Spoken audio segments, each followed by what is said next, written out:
who are able to close down Alpha 7 here.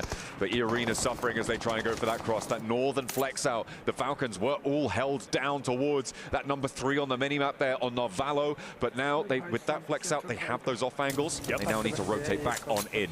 See the vehicles they got available to them, though, and they should be able to make this crossing. Yeah, E-Arena will maybe split the difference between them. Narvalo might be able to put additional pressure with that split. Noxious Red Force still dead center, by the way. They're going to play a big impact as we get later and later into the stages. R8, the team that, just like others, have been struggling quite a bit. Opposite of another team that is relatively low in the standing. Shanghai Galactica, Saycloud Smile just up ahead. Mormon starting to roll in from the arena. I would be very, very impressed if Mormon can even pick up one. But with this off angle on R8, I don't know. I'm thinking he can at least start to hurt R8 a little bit, which could open up the door for Young Galacticas to potentially get a clean win here. That's what they'll be looking for here. Gamax trying to push in on the southeast side in the meantime as Fireflux try and hold their own. So far, looks to be in the favor of Fireflux, but Rectum Kaya are chiming in across the way from the north side. Pulling now down to 3 confirmed. Gamax playing with just the 1. It may not be enough to take down Fireflux, but damage has been done, and that's going to slow them down. Talking about those holds out to the west side towards Yangon Galacticos, it really does entrench them in this position a little bit longer. Fireflux being alive a little bit longer, start to push up towards Yangon Galactica. Strax is, well, in the thick of it. Smoke out, nades starting to move in. Falcons keeping the pressure up. Just such a sensational day from Team Falcons, just on the edge of taking over first place. AXTMG are now gone. And Falcons have been hugely aggressive, and man, from one team to another, they now push up onto Kenotrup. The question is, do they know they're sitting in the weeds? They have managed to spot that first knock, right? So they know that there is a team there sort of trying to navigate the northern side with a hard north shift. It would be a very viable team to try and take out, but Falcons overcommitting here would expose them to Nongshim Red Force, who have been in this compound since the start of Phase 2, almost Phase 1, in fact. They have been chilling here in big ways, right? One Elite, very quiet, difficult to leave if they had to rotate away, but they have control over so much of this open ground now. Without a doubt, and not to mention playing Gatekeeper to Fireflux, playing Gatekeeper to Yangon Galacticus, who's going to have to move into them potentially. So I expect them to be at 5 eliminations relatively soon if they can do everything right. They're already in a very healthy spot, just 4 points away from taking over first place. R8 has been tempting this fight opposite of Falcons for quite some time. They managed to stay up. They, of course, only have 3 members, but you can do a lot of damage with 3. But you mentioned Noxium Red Force playing the Gatekeepers, and well, Damar's going straight into him. Just going straight on through, trying to see if he can keep an edge, and it looks like they're going to let him play on this wall for now, but the Falcons might have something to say about that. Damar may be exposed. The rest of RA actually going to continue that push. He knows he's getting unchallenged, so they've got that western building under control. An interesting decision for Nongshim Red Force not to hold them out. They're going to give the western side of the compound to R8. Compound so critical to keep in play, especially if you get blessed by the next zone, which could very well happen. Now, you do have to consider another fight, obviously, right before your eyes. Fireflux as well as Yangon Galactica says they might cannibalize each other as soon as that happens. Now they move into Noxious Red Force in the R8 fight. So it's going to be one fight to another, and now you have to prioritize which one is more important for you to take the third party or go head-to-head. For Fireflux, they can, in fact, wrap around the eastern side and maybe take over where the crate is currently at, or they can decide to push. Right now, they're just kind of just seeing what's out there, but with the hovercraft, I think Yangon Galacticus need to take advantage of that. For me, I'm wrapping around. I don't want to full send it. I don't want this third party, but maybe they do. I mean, it's already smoking. It's really dangerous to be heading on in like that, but Yangon Galacticos full crash onto the northern point, and Nongshim Red Force look to hold. A meat grinder found through the window, but Yangon Galacticos somehow avoid the spinning blades that Nongshim Red Force will send out towards them. Smile is hunting them down, and that's 3 players already falling. Romeo the only casualty. R8 looking at third party, but not really finding too much. It's over almost before it started. And Fireflux are now in on the east side. But Doc also hits a great shot onto Solus from Fireflux through the window, and now he can capitalize with the nade. You have, of course, Marth and R8 on the outskirts. Nades galore starting to come through. Doc still standing up with the full challenge on the outskirts. Matt Cap, though, great shots with the DBS will push Doc back. forces it back into the inside of the building. Yangon Galacticos and R8 are dealing with each other right now, which means that this is a 1v1 on this corner of the compound, and Doc wants to try and conclude that point and play on from there. Yangon Galacticos successful on the first crash, but R8 challenging them now on the angle, playing with 3 as well. Mars retreats back up to the warehouse, and the Falcons have been marching ever closer as time goes on, but finally Narvalo has a knock sent his way, and they'll have to slow it down just for a beat. Massive fan of R8 disengaging, going to the shed. That's going to give them a great foothold within this chaotic compound area. Meanwhile, for Kinotrope, they are in dire straits. You already got one player very weak and down. You've got 2 more who's also relatively weak. You've got, of course, got a team pushing up onto your location.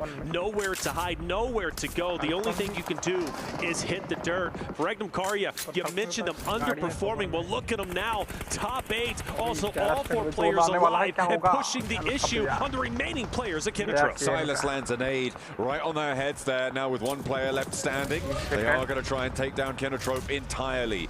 Ooh, nearly getting that full knock, but Silas has to disengage. He is going to have to fall back to the rest of his team. Only 1 nade left, and you want to be saving that for a little bit later, especially in these open fields. They are so valuable. Without a doubt, but they also have a drop, so that's going to be big for them as well. Falcons still on the outskirts. R8 starting to tease them a bit with a couple of shots. It's going to be tough to take down R8. Obviously, Falcons keep them at bay. You still got Yangon Galacticos, who's going to be just behind you. And for Fireflux, Matt Cap, I believe, is down and out, and that will be the end of Fireflux. Regardless, still a great game. In second place, they will continue to stay within top 8. Now, for Nogsham Red Force, 1 player remains. That's going to be Doc, who heroically stayed alive on the second floor building of where he currently is. Now, for Falcons, are they potentially making a push? Are they making a rotation? Well, no, they've got to park the bus because R8 continues to punish them. They try and get up towards the hay bale, but the cover isn't there. Damar has been tearing them to pieces. Chunks of Falcon flying left and right as he's blasting them away here, and it's just unfriendly atmospheres out on the northwestern side. There's more to do. Marth's gonna have a go, have a crack, and now it's just the 1 player. No, it's the no players as Falcons fall flat on their rotate up towards the north. Which is so disappointing. Falcons were on fire. The way they were pushing teams was excellent, and they didn't want to fully commit for this compound play. They wanted to skirt the edge, but there's just no coverage on the outskirts, right? And unfortunately, a little bit too overexposed, but good on R8 to take advantage of that moment. Now, all eyes on Regnum Karya, who have to push through an open space. Smoke so valuable in the moment. Now, it's just a mad dash forward. The question is, can they even make any headway? R8, Yangon Galacticos, Doc from Nogsham Red Force is going to be looking straight at him. Immediately covering this field in smoke. Stage 8 circle, closes dead center, and that will put us on the north side of this compound. None of these teams currently have position there, so if Regnum Karya can get up to the wall successfully, they're going to have a great shot here, but they're going for the wraparound. Damar on the wall, looks to try and hold his nerve, but he's already taken down in a second as well. A blast on the sidelines here for R8, and they will be one hard. Regnum Karya with a clean roll-up and give themselves a chance for 12 elims and more into this circle. 4 elims remain, could be a 26-point game. Absolute insanity. Regnum Karya looking so incredibly strong, down to our top 3. Doc from Nogsham Red Force to Solo, who has stayed alive as long as he possibly can, looking to play spoiler to the chances of Regnum Karya, potentially Yangon Galacticos 4 and 3, both respectively alive for those very rosters. Doc, though, give him credit, man, staying alive is just massive in this moment. The question is, who wants to make the first move? I don't know just yet, but with the way that Regnum Karya just pushed into R8, I've got to favor him. I'm thinking about Regnum Karya and their position and thinking perhaps they want to try and take the wall side of this compound. You could potentially be there. It's fairly nadeable, which makes it a little bit dangerous depending on what sort of utility Yangon Galacticos are going to be working with. But having that angle that controls the open courtyard to the north side of this Yangon Galacticos building would be absolutely huge. But for now, Regnum Karya going to allow themselves a little bit of time, a little bit of breathing room, get those healing ticks back up from those stims. They also don't know where this last solo player is, which means that they're probably wary as to where that off angle could be. I like where Wild is currently at. He's going to be protecting the backside, allowing his teammates to just focus on what's in front of them. You do not want to get flanked, and there is a potential, right? Yangon Galacticos can send a player down to where Wild is currently at. That would basically spell the ending of this fight. I do have to question how annoying Doc is going to be in this moment, though. I think Doc is a solo. I really think he's going to affect the fight once Yangon Galacticos as Regnum Karya start to collapse into each other. Silas is starting to make a move, and he is taking that advanced position, which is great, but Doc knows this, and Doc is going to be opposite of him. Yangon Galacticos moving in. SayCloud and Doc potentially about to square off. Silas opening the building. I don't think you want to step in there just yet, Doc. Now getting pressure put on him. Yangon Galacticos know he's there, know that this fight happened earlier, and they will take care of him. So no more annoyances from the side, but Yangon Galacticos have invested time. And the question is, what have Regnum Karya done with it? They've moved out to the north side, up and to that wall position. The nade over towards Silas drops short from Smile, and everybody's cooking them. How much more have they got left in the back pocket? Loxy with a long lob, doesn't quite connect, and another one sent over towards Silas. Sees the numbers even. 3 versus 3, and Wild falls next. All right, Regnum Karya now with the 3 versus 3, as you said. SayCloud, Smile, nades are cooking. They're throwing, but are they connecting? Well, not just yet. Loxy though down. Loxy down. Yangon Galacticos managed to make it happen and take the win. Regnum Karya, a heroic effort, a wonderful game, but at the end, that was the ending, man. Well done, dude. I think today the games we have been phenomenal. Regnum Karya, the champion, or excuse me, Yangon Galacticos, the champions with 9 elims, huge. A brilliant result for them in the end.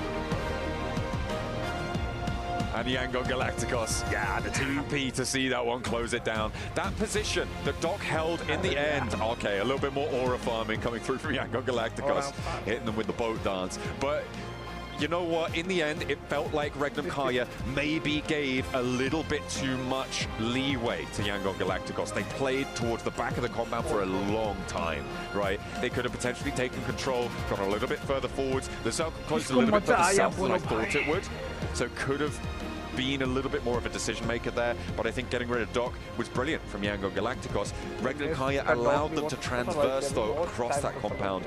They could have done more. 12 elims in a second place, however. Yeah. That's going to put you up on, what, 18 points on the match, and that's a great result. Yeah, without a doubt, especially since we talked about their struggles. So a game like this, very much needed. Puts them closer to that potential theoretical 70-point threshold. Regnum Karya looking so very strong. There it is. Game number 4 is done. We go to a break. When we come back, Game 5 Miramar coming your way.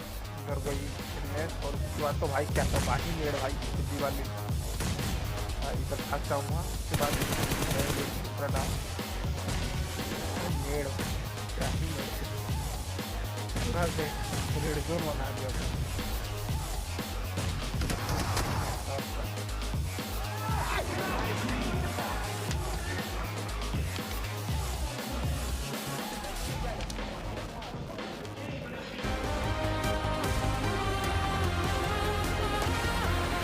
और कहाँ पे आ गया कब हो रहा है sports में सोच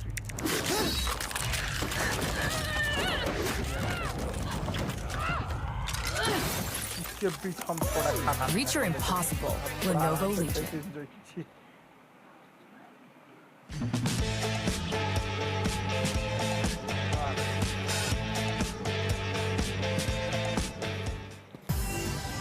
Okay, I will be back to go.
anticipated addition to the Mummy Series outfits is here. Paired with the new Ice Tomb glider, the Polar Spectrophage set is just what you need to freeze your enemies. Or send them ablaze with the Inferno Fiend set's new upgradable Chain Inferno Uzi. All the Mummy outfits are back. Get them all. Join now and collect the whole series to turn all eyes on the battleground. Event period, July 10th, 2025 through September 2nd, 2025.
Hadi oğlum. Beraber. Bir canı bunda. Tamam. Bekle oğlum, beni bekle, beni bekle. Bekliyorum. Basıyor, can basıyor mu? Yok, basmıyor.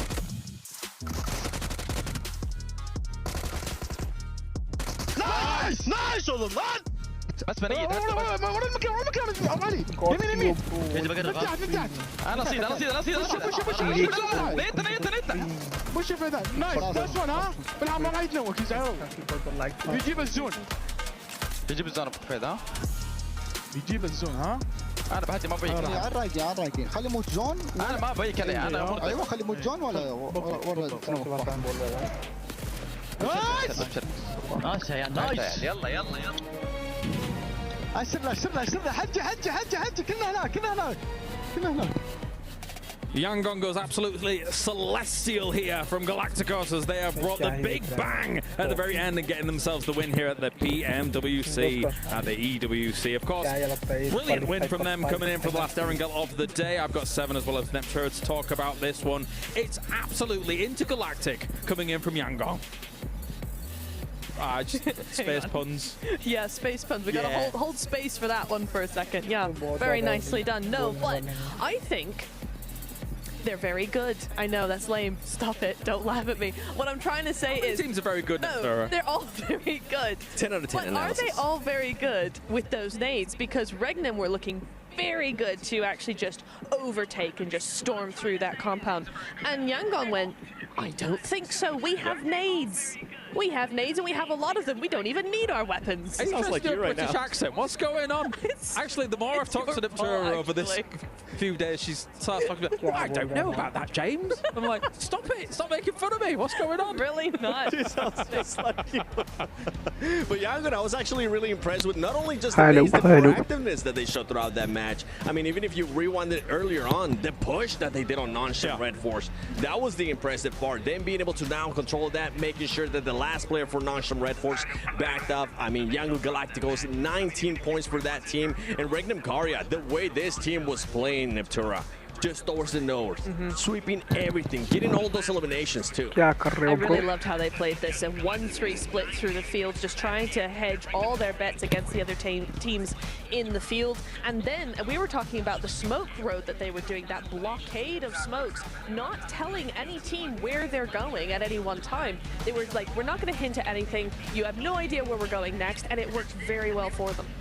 Definitely, as all these teams are getting ready to get into Miramar now as well, but we've got more to talk about, of course. That farm compound, non-ship Red Force, of course, technically early on has the lockdown on this compound, but it's a case of, do you have it too early? Because for me, Seven, it felt like the rest of the lobby knew exactly how to dismantle them. Let's break it down. Let's break it down a little bit. No, the thing is, I agree with you, but I feel like that team just fell asleep in a way because they got R8 being able to be the first team that pushed them, right? And then they kind of gave away that warehouse. After that, the team was just super passive. They created pretty much a nice little 2-2 between those teams. Yeah. Okay, you stay over there, we stay over here, and they just weren't ready for any type of push. And that's when Young Galacticos just took full care of it. Like, you need to see that proactiveness. And I was actually hoping that Regnum Karja was going to end up winning this match because they were being so proactive. Not only just with the sweeping, as you mentioned, the smokes that they put out as well, but the reaction of Young Galacticos there towards the end, making sure they swept around as well, got all the nades ready, got all the knocks, is what got them the win. Yeah, and I want to go back just a little bit further back into the mid game, right? Yangon making that initial push. I have so much to say about that because Nongshim really fumbled there, right? You had R8 with that one solo, Damar coming into the compound. Nobody was touching that compound. Everybody was too scared of it, right? Damar comes in and goes, actually, I'm going to test the waters a little bit. And Biddy's like, oh, my bad. Sorry. Didn't know you were there. It's cool. And he immediately backs off. So R8 see that, go, oh, well, they're not really all that scary. They push in, Yangon go, oh, they've given them all that space. Well, we might as well sandwich them while we're at it. And Nongshim actually told the entire lobby, all the teams around them, that actually we're in a weak position, we're a weak team, we're not going to defend this, so you can come and walk all over us. And it's just in that tiny little thing of Binny just moving back slightly. There wasn't this strong push over towards Damar and shut that down immediately. If they had done that, they would have won the game, I think, because it's just nobody would have touched them after that. Let's take a look at head-to-head here then, brought to you by the Saudi National Bank as Team Falcons in #1 and Yangon Galacticos. A very important win for them, will move them up into 8th place here, 7, as Yangon was able to wrestle away the compound from everybody else and go. What, how did they go? Yeah. But it's an impressive play. I want to see Falcons continue doing what they've been doing, because in that last game, it felt like they were maybe going to go for the winning play. It felt like they were maybe going to be the team that was actually going to end up doing what Regnum Karja ended up doing. That wasn't the case. And you know what? Let's talk about this overall before I continue on, because Team Falcons with those 42 points and somewhat of a healthy gap there to 8th place. Somewhat of a healthy gap, yes. A very important start to the day for Team Falcons. Fireflux obviously really yielding great results. There is one name here slightly omitted from our top 8 that really springs to mind, that really isn't, that really should be in our top 8. Alpha 7 Neptura still not here. I will say, from my perspective, correct me if I'm wrong, I want to know your expert opinion on this, they still look like they're not very decisive about their choices, still finding themselves on edge players and not really being able to work it out there. What do you think? It's wild to me because it's almost like they don't know the lobby. I mean, these are teams and players that they have played against for years. And yet, they're here like they're the new kid on the block going, oh, I don't know. Oh, I don't want to tread on any toes. Sorry, if you're over there. My bad. It's like, you're Alpha 7. You won last year. What are you doing? It's the decision making. The decision making is not there. We saw it earlier in Sanhok. We've been seeing it throughout. I mean, even in group stages too. Yeah. It's just not there. It's tough. It is tough. Before we actually get into the next game, of course, we have the PUBG Mobile Airdrop Carnival, and it's now live, of course, this weekend from August 1st to the 3rd. Log in, summon surprise airdrops, and collect 2025 airdrop vouchers to enter prize draws for official merchandise, smartphones, BD partner rewards, permanent in-game items, and more. There's more to go. Every participant is guaranteed to win. Additionally, jump into the game now for your vote on your favorite airdrop partner as well. You might even score yourself some awesome surprises and gifts from them else. We also have plenty of unboxing going on here. I know Maxman's deep in the unboxing right now between games because he's not done it before. We need to get him on it. Oh, yeah? Yeah, he's going for it. Anyway, of course, it's now time to head over to the commentator team for all the action. It's Miramar, the Dusty Dooms. Let's go. So there you go, beautiful unboxings leading into the final 2 maps of the day, where we will reach our halfway mark through the survival stages, and our teams will be hoping against hope and hopefully doing a little bit more than that as well to take themselves into the finals. 8 slots are there at the moment, as the desk highlighted towards the end. The indecisive, timorous Alpha 7 It's uncharacteristic of them, but they are in 9th place right now. They want to end strong, and Miramar kind of is their map to do it. That's right. Miramar is a phenomenal map when it comes to the Alpha 7 roster. They have performed well on Miramar throughout all of Americas, and I expect them to do it just here. And I've seen them pull off literally 21 elimination games on this very map, and well, this would be the time that they needed to make it a 21 elimination game plus the win. That could very well put them well up into first place, very near to qualifying. Speaking of which, Fireflux, Team Falcons, Noxium Red Force, Power Esports, all knocking on the door of that 70-point threshold as it currently stands. Let's even throw in Regnum Karya and E Arena too. Yangon Galacticos, by the way, struggling early on, but that last win put them up in top 8, knocking Alpha 7 down, which is huge. Let's see if they can carry that momentum on the Miramar. I mean, when you're looking at getting 70 points over the 12 matches, you're looking at maybe having 4 big games under your belt where you're starting to stretch into the teens and then keeping your lower games consistent, and that can be sort of healthy to sit, right? You're getting up above 50 points on your good games, on your 4 big games, and then in your 8 small games, you're looking to put the rest, so about 20 points up on those games, which in general is going to be very doable for those teams towards the top, right? They've already posted those numbers. They've already played 4 big games. The question is consistency, keeping those lower scoring matches under the belt nice and consistent. That is what I'm looking for. You could, of course, just, if you're Falcons, just put up a, a big 30-point game, 28-point game and get there already, it's just that easy. So I think they should do that. Talking about Falcons, that's a great narrative because look at where they land. Right next to Alpha 7, 2 giants. Of course, for the home crowd, man, that's going to be a spicy one to say the least. And well, for Falcons, they're very comfortable and happy where they currently are. For Alpha 7, they are not. This might be the opening fight Alpha 7 needs to gain some confidence. It's all on Conqueror as well. I think it was Narvalo, if I'm not mistaken, who didn't have a weapon in this scenario. Okay, he's managed to find himself something. Revo with the pump action around the corner. A Death Dealer without the armor to assuage any of the damage. Cloa gets caught and immediately flushed as well. Carrillo with the nade and the Winchester in tow. Narvalo with the UMP and the M4, so he's got the ordnance to be able to do it. A sneaky little dash out the sidelines, hops wide, and takes care of one, maybe turning on for a second. Even there, Narvalo hits a mad drop shot to keep the Falcon in this one. And he's going for the third. The third is right in front of him. That Squash catches the backpack, but doesn't connect the shots. Narvalo forced to reposition, pulling off a heroic effort. Now you got Redox, who's also pushing in to assist. This would be a tremendous collapse from the Alpha 7 roster, but Squash manages to drop Narvalo, but not in enough time. Redox hits the final shot. Revo will fall, and therefore Alpha 7 will be the first team eliminated. A massive drop shot coming through from Narvalo. A huge result for them to keep the Falcons in as 3, keep them towards the top spot, and that's how you kick things off here. And Alpha 7, they're not making the front page off of this match. That is guaranteed. A second drop, hot drop did happen in the meantime. It was over in Picardo, and Regnum Karya suffering heavily losses towards Power. Yeah, that's tough. 2 big teams taking some heavy losses, but Falcons getting that win. Narvalo flipping the script is tremendous. Falcons should have been dead at that moment. Alpha 7 should have been leading with the squad wipe, but instead, Narvalo flips the script with the 3-piece, and that's why Falcons are currently in first place. That's why we continually talk about them. That's why they are the home team. They have got a lot of strength to them. They lose one player, sure. But it was all on Narvalo, right? You can't take it away from the guy. We do criticize him sometimes. He is French, and that speaks for itself. Your words, not mine. But he's absolutely nailed that, to be fair. I could not imagine a better result coming through. That dash through the corridor caught Alpha 7 completely unawares. In that moment, they had their heads spun, and they just weren't able to get dizzy enough in time to be able to pull that one back together. It was absolutely insane, and just as we talked about Alpha 7 being strong on Miramar as well.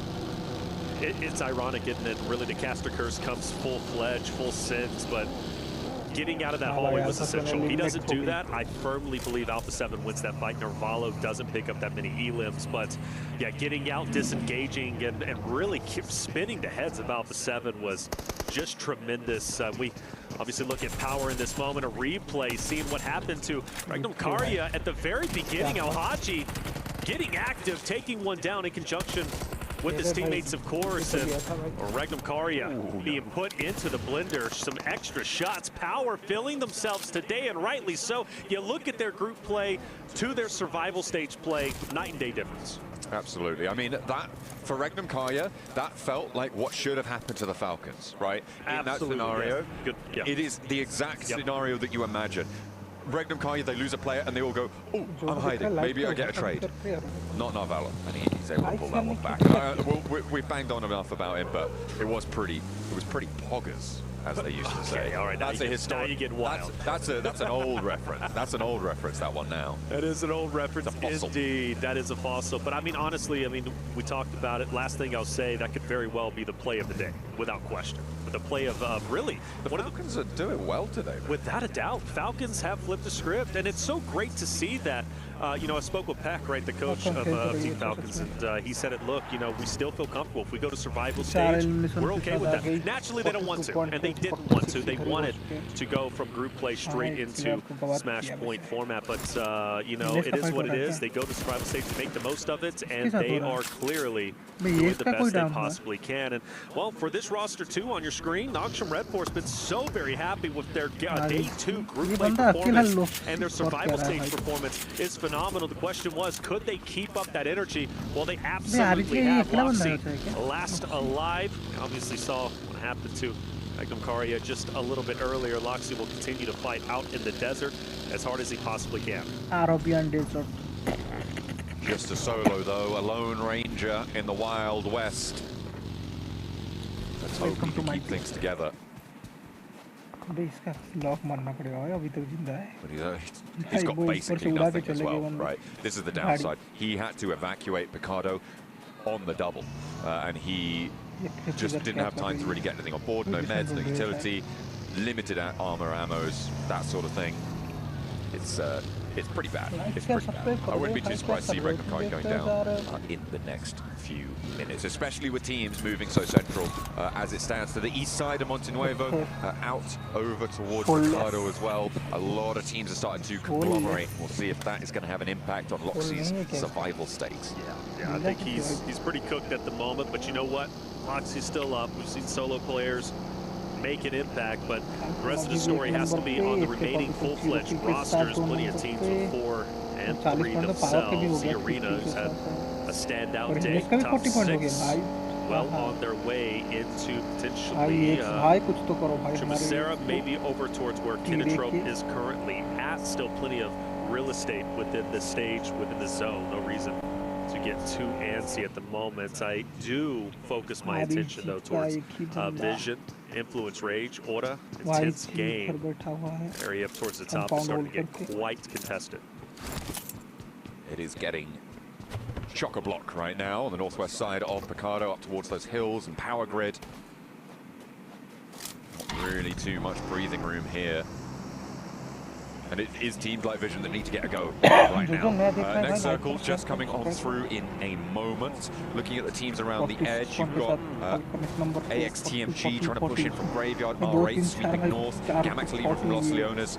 Not too many teams actually have to move because of this. I'm going to be interested to see how the Falcons get in here, because they're right next to Aura, where it seems like Narvalo's going to scout out their approach on the north edge of Montenuevo. Narvalo, the hero, the reason why Falcons are still currently playing. Gang on Galacticus opposite of Kinatrope, putting out some damage, actually some great damage. We go back to the initial start, and you notice Alpha 7 are clearing out Team Falcons until Narvalo clears the hallway, drop shot for the second, and then picks up the last remaining member in the corner of Squash and pops off. You know, seeing the emotion from the players really pieces it all together. You can see how much that moment meant for Team Falcons. My God, just the weight of the sheer brass bollocks on that player to hit that drop shot. Absolutely. It is unbelievable. And Ralph, very proud. You saw there that Ralph was absolutely thrilled with the result of that one. So a brilliant play coming through from them, and they're probably still going to be feeling themselves as they carry on with 3. E-Arena, though, with a challenge of their own now to deal with. It is Influence Rage trying to keep things under control, but they've only got 2 players on the side for Influence Rage, and there's a third party off to the north from Vision. One of our first battles for center zone control. And you mentioned that third party, well, Power's going to take down Mormon. Diego starts to answer back. A much needed answer through the window, snips it out. E-Arena, we'll see it later. Influence Rage took some damage. They lose 2 players, but good on them for staying up. And, well, you had Power with the third party off in the distance. Vision, as you mentioned, on that hilltop. The good thing is for Influence Rage, they are quite literally dead center. Despite them not having the man advantage in multiple fights, there's no reason for them to move. But Team Vision, same scenario. They're not going anywhere. And once Diego and Level, if they do have to leave that hardcover POI alone, any of the members from Vision, they're going to be ready. Vision on this high ground with suppressive shots out a lot of different directions here. It is a question of extracting value. You know, can you take to the mines and bring up some gems, or are you just going to be taken down with a big split, a lot of open area around you, maybe not managing that threat correctly? With only 2 points so far today, it seems like they haven't really got the wherewithal to hold a split like this. If you're going by the results that they've seen so far, as teams start to push in, their mettle will be tested, and we'll see if they can weather the storm. And he's been in the dirt for quite some time, hanging out, scouting. Team Vision just up ahead. We also have Loxy in this area too. This hilltop, quite deadly. And Vinny setting a trap very slowly, but once he springs it, Vision very well could lose a player, maybe even 2. A bit of a shift, not too much changes for Influence Rage, Power, Vision. They're still going to be chilling where they currently are at. And we'll have to see how this hilltop fight is going to end up unfolding. Such a critical spot that teams want to lock in. And well, you mentioned Team Falcons earlier, rotating out from the outside, coming in. They are quickly moving in, and Influence Rage has started to fire some shots on Team Falcons. Falcons have just lost 1 on the approach there. You can see they're now on 2 players. They've tried to crash in towards Power. It's not going well. Right now, Power's split is bold, but it's working. They have got that western point held down and easy all the way out to the eastern side with 4 players alive. It looks like they are going to go for that regroup, so they aren't going to try and get too bold with it there. They've extracted the value from the corner compound, and they're just going to retreat off it. I think that's sensible, and they are going to be able to make out like bandits with 5 E-limbs, and now a position on the east in a very central location. Very much indeed. Team Power looking so strong. Team Falcons taking the shack. I never like this spot. John, I'm not a favorite guy for the shack, man.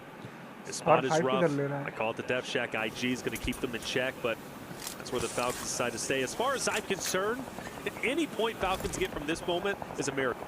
Every single point Falcons is able to accumulate is simply due to Narvalo. So we'll take the victories. We'll take the W's where we can get them. But for IG, hanging out at the moment. Horner, though, curious what they do from the outside looking in, because you got No Fear and Co, who's going to be on the advanced position. And, well, they can simply push up into Falcons IG a little bit later on. Bringing on Galacticus, the winners, though, of our last game. Kinnetrope keeping them back, forcing Yeongan Galacticus to go all the way into Papa Blue and reposition.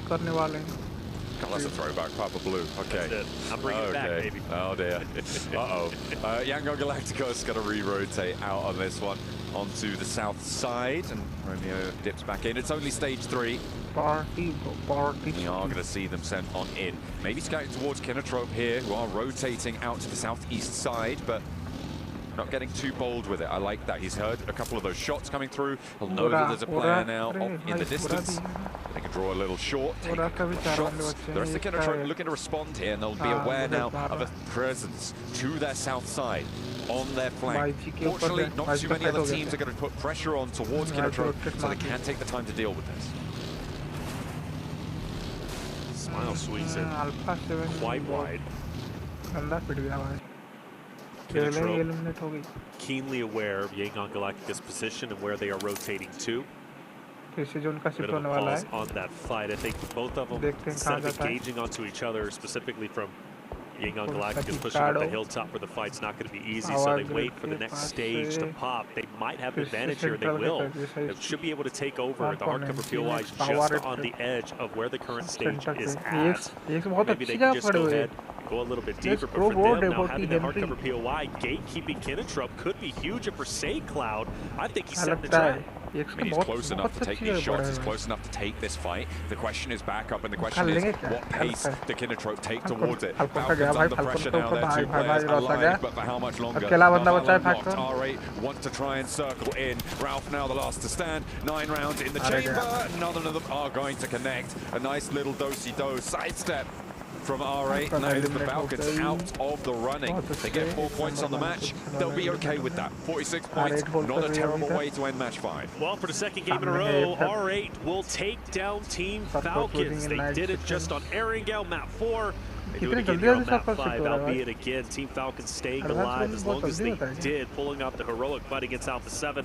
We'll give them their flowers despite the early exit. Falcons did exactly what they needed to do. For Cloud, he split from his team. Yangon Galacticus has sent their other 3 away, relatively split up. Cloud said, I'm staying back. I want to try and attack Kinnetrop if I possibly can, but I believe Final is keenly aware that there is a straggler of Cloud hanging off in the distance, but that fight still hasn't unfolded just yet, but I'm sure it's going to happen eventually. On the west side, 4 players alive, mounting up now. Make a decision, make your call. And let's go for it. Wait for teammates to heal up a little bit, and they go up towards the high ground, taking out a little bit of flak from across the way. But their rotate continues. They're heading straight on in towards the circle here from the west edge, and they're just going to pull short up on the road. So a small rotate here. They're playing it in dribs and drabs. Kinnetrop has finally started to move. Yangon Galacticus says our trap didn't work. We'll reposition. Live to fight yet another day. But over here, we got Fireflux fighting off against Noxum Red Force. Madcap, player that was truly instrumental in deep into the last hit zone before. He's down. Now Noxum Red Force have a tremendous advantage, especially with Tizzy with the off angle. The question is with Scarface, he's been spotted, but I believe with that off angle, he might actually hurt Doc and Tizzy quite a bit if they try to rotate into Solus and catch. Madcap actually naded himself in that engagement, which is, look, that's bad, right? I would say you don't want to be doing that. That generally ends in disaster. Of the Fireflux losing a player in this compound, they had the numbers advantage. Sure, they maintain it, but it could have been a 2-to-1. Now engagement. Scarface actually sending away, and I, at this point, yeah, fair enough. I think this may be smart for Fireflux. Allow Noxum Red Force to hold that longhouse for you. You know, you've got power to yourself. You want to try and hold face because third parties, they're going to come at you thick and fast if you get a little bit too spread thin.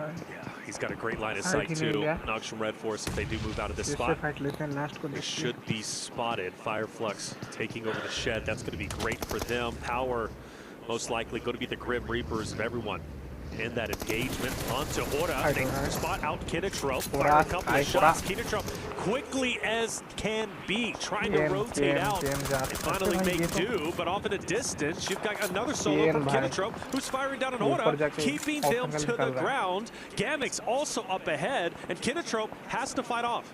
Power's position just keeps getting better and better with these circle shifts. Dead center, controller compounds, hillsides to play around as well. They're out in the open a little bit, but they've got so much maneuverability, and the teams around them have got none. That northern side, Visions are going to have to leave their high ground position that they've held for so long. And Loxy, who's been solo since that drop, is going to have to do the same. He's dead now, will not be playing on this one. So from the north side, it's just Vision who have to make their dash, but the western edge is about to get chaotic. There are 4 teams looking to push on in from this location, and Gamex are going to look to stop them all. What a no fear taking down the vehicle. That's going to leave one of the, the member from Kinnetrop out in the open. He can't really disengage in this fight. No Fear is keeping his head down, and it's going to be up to, of course, Kinnetrop to try and get this player out of here. The van starts to roll in. Do they hop in for a quick disengagement? They're going to need to. Question is, where do they go? Because Gamix hold the hardcover POIs just in front of them. But if they can somehow distance themselves from Hora, they can live to fight another day. But I got to be honest with you, I don't like where Kinnetrop is currently at. The question is, can Gamex do this hold, right? Can they actually make it work? On the 5 matches they played today, 6 points only. The similar story back in the group stages. This is a team that has really struggled in this tournament. So I do wonder if they're going to be able to execute this hold in the same way that I'd have confidence that other teams could. A brilliant spray from Ozzy-san to find the knock over towards Ora, and once again it trenches them down in this ditch. They're going to have a really tough time. They're going to leave Jiggle, see how far they can go. No fear, on foot, has to try and march his way on into this one, but it is just a hail of bullets he's met with. Do they know where he's currently at? Do they know he's going to be on foot? Ozzy-san really IG rolls in. Hora might be totally dismantled, and IG does exactly that, and now they can focus their attention on the remaining members who's going to be up top for Kinnetrop. Final, big nade, 3 down. Rafa, what are you going to do in this moment? Anything? Can he even get out? I don't think so. The fact that Kinnetrop has turned the fight, turned the tides in their favor is tremendous. 17 tons of death crates in the area.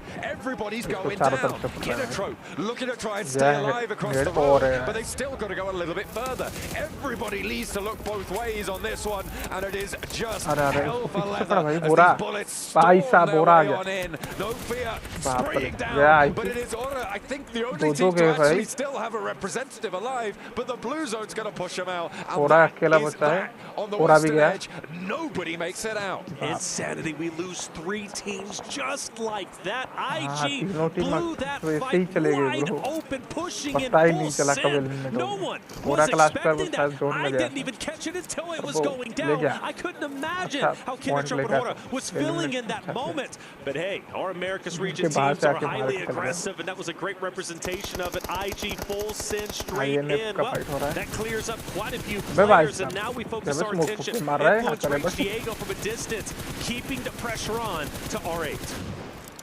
Central circle shift pops up for us, and again, over towards Power. They are going to look to keep this farming up on the points now with the 42 that they currently have. They want all that they can get out of this one. Feel themselves nice and safe towards the rest of the day. They've got 5 elims already on this match, and nobody really stepping their toes anywhere near them. Yangon Galacticos at this stage, I think, is their major threat. From this south side, the approach could be taken control of if they can get rid of AXTMG on 3 players on that south side. It's up to Romeo to call that out. Hey, Henry, Cyrex is going to be just behind us. Do we want to push the issue and take them down? Keep them if we possibly can. My only concern would be Power dead center, but hey, either way, they've got to deal with one or the other. Maybe challenge Gamex, only because even though they're in a great spot, we know they are potentially a weaker team for Yangon Galacticos to push into. And with Influence Rage firing some shots in the location, it might very well be doable. But the question is, I have for you, where does Influence Rage go from this moment, right? They only have a handful of members left. They've been shooting at R8. Clearly, R8 is going to fire at them when they decide to move in. The thing for Influence Rage is really nowhere safe to go. I mean, you're going to have to play terrain at this point, right? They do have a couple of vehicles, and it's not out of the question that they could crash to the shack that sits to the southwest of Vision, north of Power. That's a dangerous run out, and R8 is definitely going to take shots. Little boy might be going for it, though. He's melting up, he's moving. In the meantime, Diego trying to keep some shots, keep some suppressive fire on, but he needs a bullet too many, and he is sent down into the dirt. A forward position, though, found, and Little Boy will be playing that terrain. I think for Influence Rage, they understood, look, R8's going to be an issue. Hopefully we can get it down. If so, it gives us more leeway to rotate in, but it just doesn't happen. You mentioned Yangon Galacticos pushing in to AXTMG. That's exactly what they do for just a little bit, but eventually back away. But the good news is for 2 players, at least St. Cloud and his duo, they managed to push a little bit deeper towards that airdrop. And now for AXTMG, there's really nowhere they can go that's safe. Power shots out towards Henry. He's down, he's flushed. Cyrex now looking to potentially regroup towards DOT. He's trying to suppress Yangon Galacticos in turn, but will not be able to connect on the spray down. Cyrex up to the roadside now, and actually doesn't want to stop there. Gathering momentum, he's going to divert across and play on top of AXTMG's outpost. Devotee has his team regrouped towards him. Smile ko knock kar diya bhai. Great shots from a distance. AXTMG refusing to budge. They may not have the numbers, but they've got the heart and are utilizing it as much as humanly possible. A team that needs to claw their way up the standings, currently in 14th with 8 points. That's simply not going to be enough. But with 2 more games remaining, this being one of them, they understand what's at stake. They understand what they need to do. Power in such a beautiful spot, still dead center. All eyes on them, of course, for Lil Boy. 2 players from Gamix up ahead. He lost his duo just a little bit earlier. Full sit, Panda's out, and Lil Boy is looking to challenge. Oh, with the pan, you're kidding. Doesn't quite connect, just a little bit to the side. I would love that. That would have been beautiful, but no, not to be. Doesn't have any nades, and he has been tagged now by Gamax, who are standing up on the ridge line, but Power know this ridge is here, and they have to push a little bit further. Standing up, just kicks straight down time and time again. Are they going to invest more nades? I don't think so. They're taking shots from Power, who have been in the middle of this circle for the longest time. That's going to continue, and it's Yangon Galacticos with the side swipes. Another player goes down, and Gamax are falling flat once more. And Lil Boy's just having the time of his life. Still looking at R8, the Grim Reapers to his duo just a little bit earlier in Diego. For Gamix, that's 2 points in front of you. Lil Boy, I understand you're going for placement points. You're trying to stay alive as long as humanly possible, but make a move. So, but standing up, I mean, you could see immediately how Romeo would spot Lil Boy as soon as he crawls too far forwards, with no nades either. It's just too dangerous here. The Molotov on the tree. Lil Boy's chilling. Gamax are going to get pushed in, but so is Lil Boy. Just a tough situation for both, right? For Gamax, for Lil Boy. Where they can go, and here comes the blue zone starting to engulf Gamax as they just crawl forward. And well, eventually, boys, you just got to go for it. You just got to move. And that's exactly what they're going to do. Surprisingly, Lil Boy, though, does have a line of sight potentially onto R8 to his left, which would be big, but he's going to focus his attention onto Gamax. Underway. Oh, he's taken down. Oh, it's going to be on the swivel there. That was Krona to be able to keep them alive, but Influence Rage will fall. It looks like Gamax are going to be falling fairly soon as well, as Krona had to stand up and give his position away to R8, who rotated down to the western side. They're playing on the 2. They do not have too many more options than this. There's Yangon Galacticos yet again to pick themselves up. Romeo got rezzed in the meantime, and again, this south approach was really the only chance of taking Power down, but Vision have actually cleared out the northern side. I thought they'd have a little bit more trouble with it. R8 might be moving straight into him. There's so many line of sights, whether it's Power, Yangon Galacticos, you're really never safe. And, well, it is good. The cat's going to be out of the bag. R8's been spotted. Vision knows exactly where they are, and they also know it's just going to be a duo. For Yangon Galacticos pushing forward, Power's got the hard cover POI. They've been sitting here for the longest time. They're on 8.